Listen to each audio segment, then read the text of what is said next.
Hello again and welcome back. So he's finally here, the G.I. Joe Classified Dr.Mindbender. Still pretty surprised that I actually have one in hand. I know he was really difficult to get, particularly for you guys over in the States.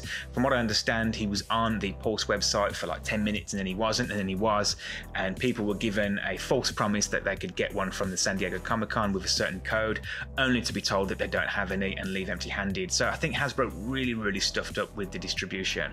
I did manage to get mine from Robo Toys, a distributor here in Australia. I was really happy because I only paid around $100, which sounds like a lot, but for an exclusive like this, it really isn't. So I was very pleased with that price. I'll put a link in the description to the website. They are a great distributor, so please check them out. So taking a look at the box, he is a deluxe figure, so he comes in this very nice box with this slipcover, beautiful artwork on the front. On the side, he is number 43 in the line, Dr.Mindbender and all his particulars, and then on the back he has this nice slipcover that matches the artwork.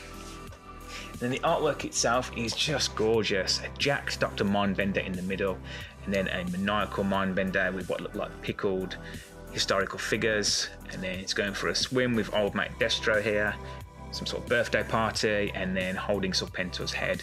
So really nice artwork. And then moving round to the front, he has the Cobra double helix, and then opening it up into this laboratory, and there he is with all of his accessories. He's almost too well displayed to get him out, and if I did have to, I would definitely display him like this. But let's crack him open and take a look. Okay, so here he is, Dr. Mindbender, out of the box with all his accessories. I will say that it took some effort to get some of the accessories out of the box, and he was really wedged in. The soft goods cape was tucked underneath the plastic, so just be careful when you take yours out. So taking a look at these accessories, starting off with these two big red jars. So it comes with one large, I guess it's a jar, laboratory jar. It's just plastic. And a smaller one, again, just a plastic, clear plastic. And then he also comes with this severed hand, or I guess it's a hand he's grown maybe in the laboratory. It's quite nicely done. It has these pipes coming out of it. Detail isn't too bad. It's just one solid piece. And I believe you can just pop that straight into the jar. Now that does look pretty cool. He also comes with a skull, a cracked skull. Now I don't know much about Dr. Mindbender, so I'm sure there's some backstory with this, but I don't know what it is. So there's this bandage around the skull's eyes. Quite nicely done. They could have put some paint application, some wash in with the teeth there. They haven't really bothered, so that's a bit of a shame. And then the top of the skull just pops off. There is actually a crack in it.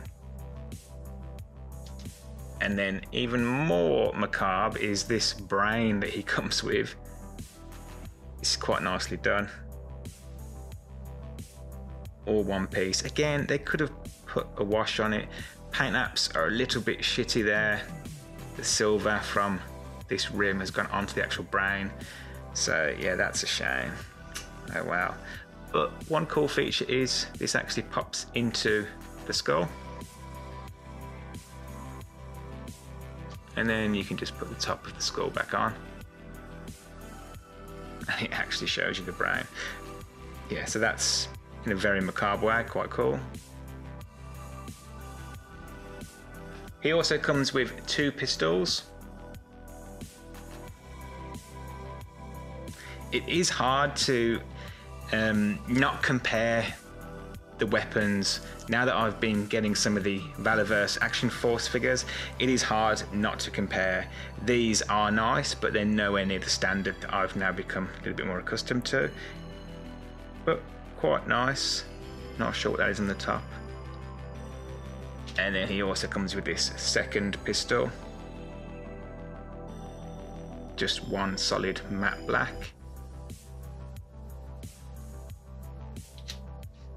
He also comes with 4 of these, but I have no idea what they are for.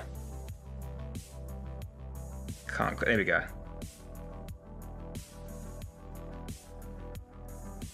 Yeah, let me know in the comments if you know what they're for, because I have no idea what these are for.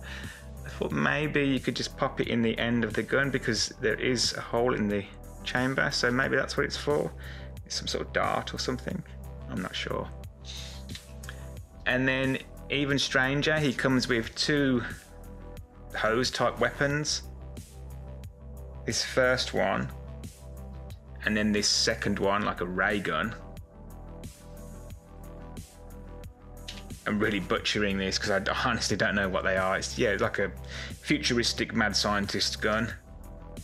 Please let me know in the comments what it's actually called. And then he also comes with this tube, and you can pop that in either of the weapons, the end of that one, or you can attach it to the end of this one. And then the other end has this cylinder, so all one piece, just matte black. And then you've got a couple of options. You can pop it in that part or the top part. Imagine the top part, and then maybe you can put that somewhere. I don't know, really don't know how it works. At first I thought, well, maybe he's got a peg in his back, but he doesn't. He actually doesn't have a hole in his back at all. So yeah, I guess he just carries that. Anyway, the accessories are cool, weird, but they're very cool. And then moving on to the actual figure. So I never had Dr. Mindbender as a kid. I always thought he was a bit of a strange figure. Didn't really know the backstory on him. But one thing I've noticed straight away with this figure is he is completely pinless, which is nice to see. So they haven't reused one of the older bodies. There's a lot of new sculpting. There's a lot of new tooling for this figure, so really happy about that. The only disappointing thing is when I took him out, I noticed on his shoulders here. At first I thought, is that supposed to be there? Is that like a tattoo or something? But I think it's where the black robe has rubbed off, because it's on the other side as well. So that is a shame. But overall, I mean, you can't really tell, but overall the figure is really nice. Very, very nice. I wish that the classified figures came with fisted hands. That is a shame. I'm not a fan of having them just stand there with those trigger finger hands when they don't have weapons in their hands. It would have been nice just to have an open hand or a fisted hand. Maybe that's something we can get further down the line. And with a exclusive deluxe figure like this, I would expect extra hands, but hey, wasn't to be. But looking at the actual figure, the head sculpt is really nicely done. He's got that monocle, and you can actually see the eye behind it.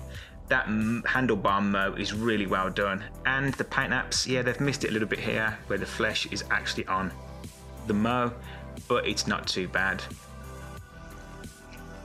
And then his actual physique, very nicely done. He has these metal, I guess they're like suspenders or bracers, and they're all one piece, but they are separate, nicely sculpted. Feels like it might get damaged if you're a little bit too heavy-handed. I haven't taken the soft goods cape off yet, but you can take it off.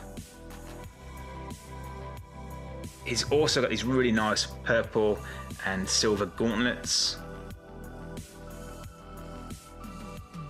Nice sculpting on those. And then that codpiece is just next level. Yeah, I mean, he's a brave chap to be wearing a codpiece like that, but why not? I do like the purple. The purple is really, really nice. It just pops. And then he has the holster there on his right leg, and you can just pop any of the side arms in. And it is nicely done. It has this finish, so it looks like worn leather. You can see the sculpting there as if it is worn leather, and then the nice paint applications on the buckle. Now that is nice. They haven't missed any of it. It is only on the buckle. And likewise here on the strap for the leg. That is something now that I'm a little bit disappointed with when it comes to classified, that the paint apps are a bit sloppy, but so far this one is pretty good. And then moving down, these boots are really nicely done. He has like these soft plastic, almost leather type knee pads coming up from the boot, and then a buckle on the actual shoe portion of the boot. Really nicely done. And in the soft goods cape, it's got a nice thickness to it. It's not too light, but it's not too heavy. It doesn't really move at all. It doesn't have a wire in it or anything like that. So you can't pose it, not that you'd want to.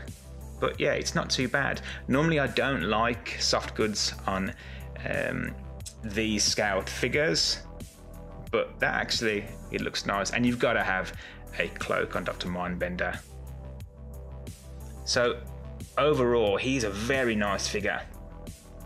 Okay, so let's check out the articulation. Now I know what to expect, but as he is pinless, let's see if there's any surprises.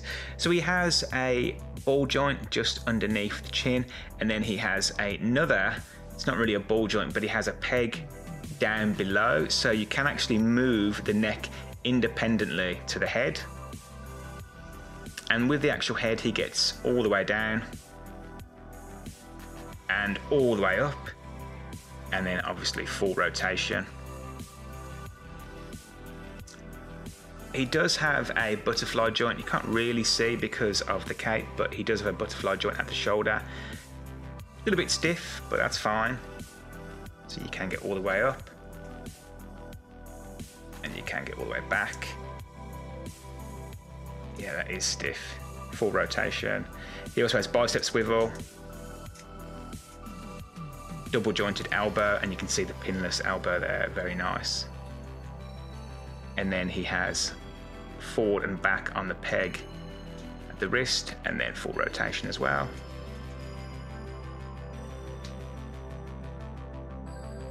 Ab crunch is pretty good considering he is slightly restricted by his braces, but you can get that far down. You could probably go a little bit further, but I don't want to risk it. And then back,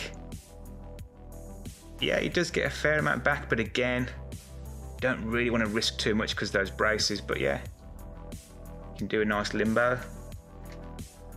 You can get some rotation at the waist as well, but again, because those braces, it is restricted, but you can see it is turning there. And then at the actual hip, he does have the drop down legs. He has a cut just above the thigh, so he gets full rotation all the way out, all the way forward. Great articulation on the leg. And then double jointed knee.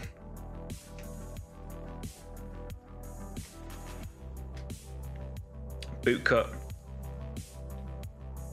And then he has a rocker at the ankle. So articulation is very good, and I'm really liking the pinless figures. Let's hope that they continue to do pinless. We have seen some reuse with the more recent figures, but I'm liking that this one's pinless.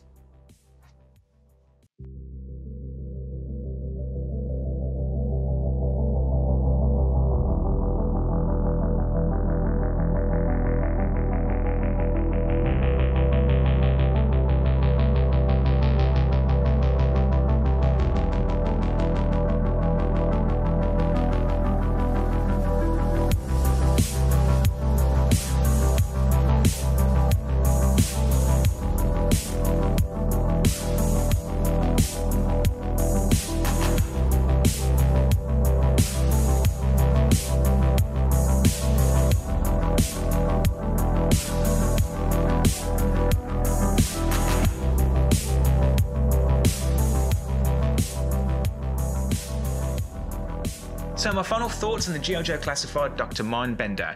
Overall, I'm very impressed with this figure. When I think about the classified figures, for me, they should be a more detailed, articulated version of those original vintage figures, and this doesn't disappoint. I never had the retro version, and I don't have the 25th anniversary edition, but this is exactly what I want in a classified version. I don't know what some of those accessories are for or how to use them, but they are really cool. The figure itself is also very nice. There are some slight paint application issues which unfortunately are now expected with the classified line, and that soft goods cloak has rubbed off on his shoulders, but it's really not a big problem. I love the fact that he's pinless. I think all the figures going forward should be pinless, and when it comes to a deluxe figure, the only thing that I would say is throw in some more hands. That's the only problem with these figures. We don't get extra hands. I really don't understand why, but, and I know I've said it before and I'm treading old ground, the real issue here was distribution. I don't know why Hasbro stuffed it up out so much, and I really feel for anyone that went to the San Diego Comic-Con really thinking that they were guaranteed to get one just to walk away empty-handed. I definitely hope that you can get one moving forward, because he is a great figure and he is highly recommended.